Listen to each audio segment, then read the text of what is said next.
Greetings from Austin, Texas, everybody. I was so happy to look through your discussion posts. I was checking in during the week when I was in Savannah, and I really liked watching the changes that you were making.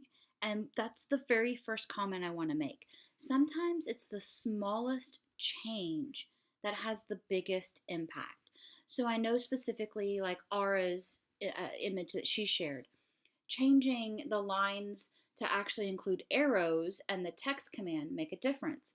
I think it was Dylan who commented that he was struggling to find an image for this week and then went to the doctor's office and voila, there it was in front of him on the wall of the doctor's office.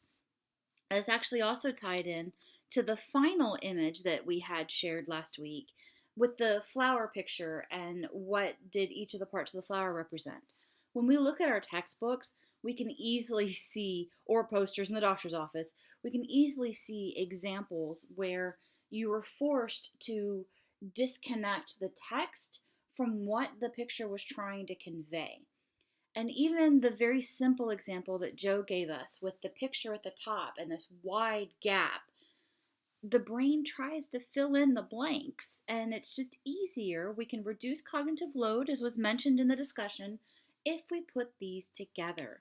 So I've given you an example on screen of Mike's representation of just how the smallest changes and how arrows and illustrations can really help convey deeper meaning and be more clear, because the last thing we want to do is be ambiguous or confuse the learner.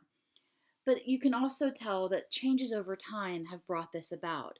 Jennifer made a comment about how it might be interesting to do some research and look at older texts and compare them to modern texts to see if this shift is evident. I'd be willing to bet that you would. That would be my research hypothesis. Feel free to carry that little study out and see if you can accept or reject my null hypothesis. The last thing I want to mention is animating. For some of the illustrations that you posted, an animation can really help add that deeper level. So now we're going to combine some principles together, and I'm giving you an example on screen of how much easier it can be to explain steps of a process by simply illustrating it in a short animated GIF. Yes, I said GIF. I'm a long-time GIFer, but I've been trying to change my ways after the developer said GIF. So here's an example created by Ann Brucker at Billings Public Schools. Maybe you'll learn how to create a transparent background for your pictures in Mac, or maybe you'll just be able to see how animation can change the game. So with that, let's take a look at this week's topic and talk about our client project. Use the on-screen navigation to access another section of this week's overview.